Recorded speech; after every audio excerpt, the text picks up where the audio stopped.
Aboard the Mandalorian liner of Duchess Satine Kryze, an attack on Mandalore's capital city had prompted the Jedi to prepare a defense on the Duchess from the terrorist organization the Death Watch, as well as Count Dooku. The usually unflappable Jedi Master Obi-Wan Kenobi was showing signs of tension, as detected by his padawan Anakin Skywalker, and this unease was not helped by the presence of assassin probes and droids roaming on the ship. Upon discovering that these assassins belonged to one of the senators serving as guests, Obi-Wan leapt into action from the dining room, and he exposed Senator Tal Merrik of Kalevala. The traitor planted the area with explosives, and capturing Satine, it appeared as if they would soon all be dead, so she confessed her love to the Jedi Master, and he admitted that he had left the order for her. Despite Anakin killing Tal Merrik and saving them all, it would all be for nothing, where Obi-Wan and Satine were concerned, as she could not hold on to the pacifism on Mandalore, with the Death Watch and the reborn Zabrak Maul ending her reign, then her life. But what if Obi-Wan and Satine were married many years before? How would it change Anakin and those around him? All those questions are about to be answered. In the depths of the Theed Royal Palace, Qui-Gon Jinn and his padawan Obi-Wan Kenobi are battling the Zabrak Sith Maul, when Obi-Wan was separated from his master due to a laser barrier, and watched helplessly as Qui-Gon fell at Maul's blade. The young Jedi screamed in anger and began a series of aggressive strikes, then used Maul's overconfidence to his advantage to slice his body into two. Promising to fulfill the last request of his master to train the young Anakin Skywalker, Obi-Wan reluctantly took part in the celebrations of Naboo and travelled back to Coruscant's Jedi Temple. As Yoda expressed his concerns over Anakin's fears and age, he sent something else from Obi-Wan, and the newly anointed Jedi Knight is dispatched to complete the peace talks on Mandalore. It was as if Yoda knew the exact reasoning for Obi-Wan's concerns, and he boarded his Jedi Interceptor to Mandalore. The deaths of many new Mandalorians had left Satine even more opposed to violence than she had been before, and she had constructed a memorial to those who had died for her cause. The Jedi Knight landed near this memorial, and the Duchess had heard about the death of Qui-Gon and bowed sincerely. Obi-Wan did not hesitate in declaring that he was ready to leave the order for Satine, but the Duchess made an alternative offer, and they secretly married on Mandalore, as she did not want the public to think that Mandalore had ties to the Republic.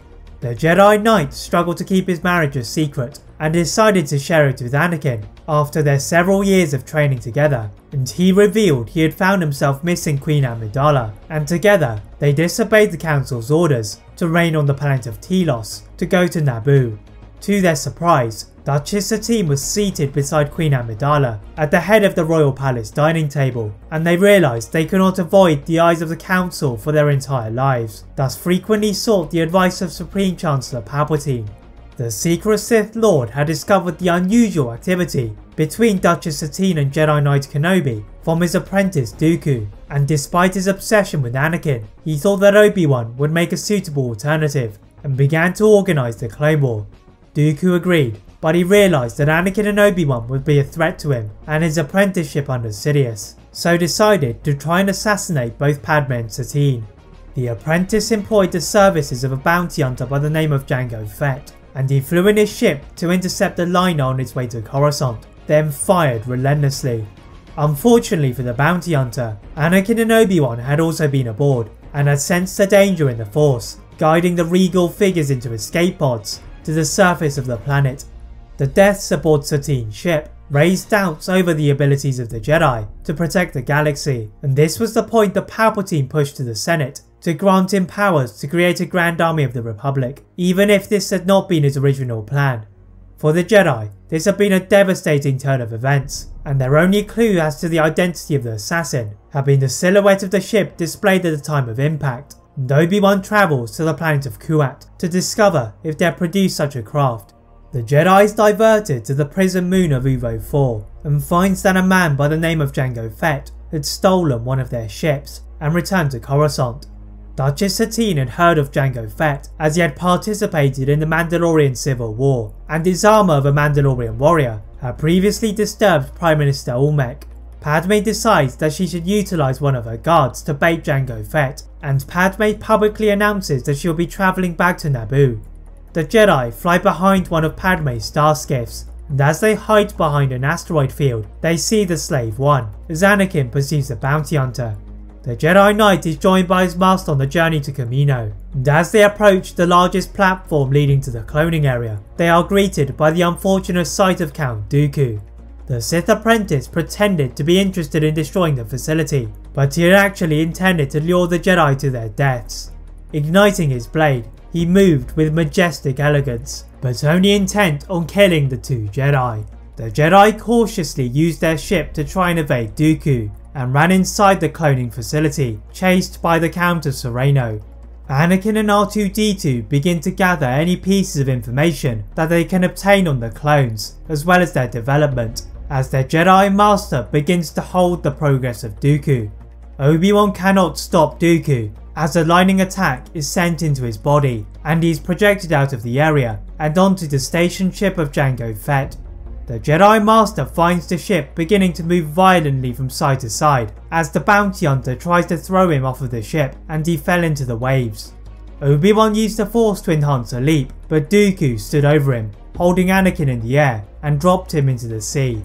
The heavily wounded Obi-Wan could only look in horror as R2-D2 received a jolt of lightning from Dooku, then dropped to the floor with a clang, before the Sith apprentice carried the astromech to a ship and Obi-Wan swam to rescue Anakin. The Jedi floated on the surface of the water, but quickly submerged as Jango Fett hovered overhead and began firing at the Jedi, so Obi-Wan pushed them under the sea. As it appeared as if they would drown, a sound similar to a bleat could be heard through the bashing waves. A flock of Kamino's air whales had descended to clatter Jango Fett from the sky, and Obi-Wan seized this chance to leap onto the cetacean and travel back to their ship. Anakin's condition remained critical, and with not enough fuel to go back to Coruscant, Obi-Wan is forced to go to Tatooine instead. Landing in the centre of Mos Espa, Obi-Wan carries Anakin to the med center, usually reserved for pod racers, and the Master could breathe at last. Asking R4 to extend the signal range, the astromech manages to reach Naboo, and on the receiving end of the subsequent transmission, Padme is fraught with concern as she hears of what had happened to Anakin. The Senator relays the news to the Jedi Council, and they are equally worried, not just about losing Anakin, but also that Dooku had become a Sith. As Luminara and Julian Sazy Tin head to Tatooine to retrieve Obi-Wan and the healing Anakin, Shaak-Ti is dispatched to investigate what Dooku had been doing on Kamino. Equipped with a legion of the new Grand Army of the Republic, the Jedi Master approached the exterior of the planet and was surprised to be met with Dooku's separatist fleet. Master T had no time to register the shock of such a large scale of opposition, as her own fleet began to be bombarded. Taking a Republic gunship alongside a small group of clone troopers, she cleverly caused a distraction for the separatist fleet, and the Republic began to counter the attacks. But there was nothing that could be done to deal with the number of ships attacking them, and her heavily damaged fleet was forced to retreat.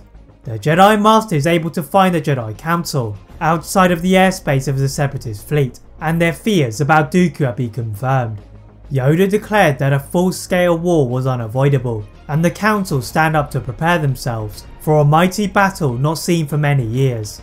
Back on Tatooine, Obi-Wan had refused to leave the side of the recovering Anakin, and he had been joined by Senator Padme Amidala from Naboo. As Master John Julie and Master Tin arrived to help them, they all sense a great disturbance in the Force, centered around Anakin. The Jedi Knight began to violently twitch on his bed, screaming in pain, as visions of his mother dying infected and invaded his mind. Padme is able to bring these visions to a temporary stop as Obi-Wan and Luminara entered into a speeder and travelled to the Tusken Raider camp that Anakin had seen in his nightmares, before approaching the leader of the clan. Obi-Wan utilises his famous negotiation skills to rescue Shmi from a certain death, and the mother of Anakin Skywalker could see her son again. Anakin awoke to the presence of his mother, but his eyes narrowed as he saw that she had been subject to torture. Before he could unleash his anger, the Jedi Masters place Anakin under a Force-induced sleep and carry him back to Coruscant, where the Jedi Temple was largely empty. The Jedi had already departed for Kamino, and Anakin had been eager to get going, even if he could not stand, but together with Obi-Wan and Padme, he was forced to wait patiently for any news on the fate of the Jedi. Finally, the hologram of Grandmaster Yoda appeared in front of them, and he announced that most of the Jedi Order had either been wounded or killed, but they had managed to retrieve R2-D2 from the clutches of Dooku, and they had begun their journey back to Coruscant to assess what the droid had learned. The gunships arrived one by one on Coruscant's landing platform, and the Jedi Council members walked to the Council chamber and placed R2-D2 in the middle. But they soon wished they left the droid on Dooku's ship. The faithful droid of Anakin Skywalker displayed a vast network of advanced cloning based around the bounty hunter Jango Fett. Fortunately for the Jedi, Dooku had not had any time to delete the memory of R2-D2, and it revealed that the Count had not been intending to destroy the facility, rather he had been talking to the Kaminoan Prime Minister Lama Su about the Jedi discovering their secret. Yoda is quick to realise that these clones were not to be trusted in spite of their capabilities, and enters the Senate building to propose a bill deactivating the clone army. The senators are mostly incensed to the Jedi, as they believe that the Order wanted to eliminate the clones to reinstate themselves as the galaxy's peacekeepers and restore their reputation. Palpatine grinned through the chorus of disapproval, but he had been concerned at how the Jedi had discovered his secret, and later in his office, he sought the services of his apprentice. Dooku bowed to his master, carefully trying to hide his true intentions from Sidious, but the Dark Lord of the Sith could not be deceived, as he lifted his apprentice into the air and ordered him to correct his mistake. Dooku had to find another way to avoid the wrath of his master, and decided to strike Mandalore in collaboration with the Rising Death Watch. Along with the clan leader Vizsla, Dooku planned for a capture of Duchess Satine, and dispatched Grievous to mount a surprise assault on the planet. The terrifying dreadnought known as the Malevolence was guided into neutral territory and rained fire on the limited defences of the planet, and Grievous entered into his personal starfighter to the planet below. The cyborg swatted any feeble resistance that dared to cross his path, and Satine could not escape from a rapidly crumbling palace. Her only option was to scramble an emergency cry for help to the Jedi Council, in the hope they could arrive to save her. On Coruscant, the Jedi had not even completed their assessment of R2-D2's findings, when the distressed hologram of Duchess Satine appeared to ask for their help. Obi-Wan knew that it was a lure for him to go to Mandalore, but due to the Separatist intervention, this allowed the Jedi Council to intervene. Alongside Anakin and Master Windu, the Jedi enter one of their new Venator-class Star Destroyers, and reach the planet in time to see it ablaze. Obi-Wan jumped down from the clouds, and ignited his blade to dismiss any droids, working his way to the palace and then his captured wife. General Grievous sat on the throne and ordered his Magna Guards to get rid of the Jedi's slime, but Obi-Wan sliced through them, then spotted Satine in the city's prison tower. Waiting for him had been Count Dooku, and he offered to free the Duchess, in return for the Jedi Master joining him to defeat Sidious. Satine shook her head in disapproval, but Obi-Wan lowered his blade and bowed to Dooku. The Sith apprentice had been true to his word and released Satine, but he had not counted upon the entrance of Anakin Skywalker and Mace Windu, both of whom had sensed Master Kenobi's conflict from their command base. The Master of the Order appeared to be reluctant to fight his old Jedi friend, but Anakin did not have such weaknesses, repeatedly slamming the Sith's defences, and he eventually crumbled to his knees. Windu ordered him to reveal the true intentions of the clone army, and Dooku turned to Obi-Wan, then revealed that they had captured the wrong Sith, and that they should have focused upon the Sith Lord who had both financed and passed the Military Creation Act in the Senate. The Jedi turned to each other in shock as they realised Palpatine had been the one behind the war, and after placing Dooku in the cell and guiding Satine back to the safety of Coruscant, they tried to find Grievous, but the Kaleesh warrior had escaped. Grievous could not evade their grasp however, as the Jedi had tracked his ship on its way to Coruscant, and Anakin and Obi-Wan leapt into their starfighters and fired at the ship. Grievous ducked and weaved, but he could not avoid the legendary skills of Anakin, and he exploded in a cloud of smoke, never to be seen again. Diving to the surface of their home planet, Anakin and Obi-Wan had forgotten about their previous loyalties to the Chancellor, and greeted him by announcing his arrest. Palpatine had been seated next to several other senators, who were shocked at the accusations made of the Chancellor, and he stood up to ignite his blade. The Jedi steadied themselves for the battle, until the Sith Lord was met by a collection of bolts through his body, as Padme and Satine had emerged to end the reign of tyranny. Palpatine's face of shock would never disappear, as he collapsed onto his desk, and very soon after, Anakin and Obi-Wan left the Order and the Jedi. That is it for What If Obi-Wan and Satine were married. If you enjoyed this What If, please like this video, turn on that notification bell, click that subscribe button on this channel, as well as on my other channel What If Films. And as always, leave a comment about what if you'd all like to see next and how I can improve my videos.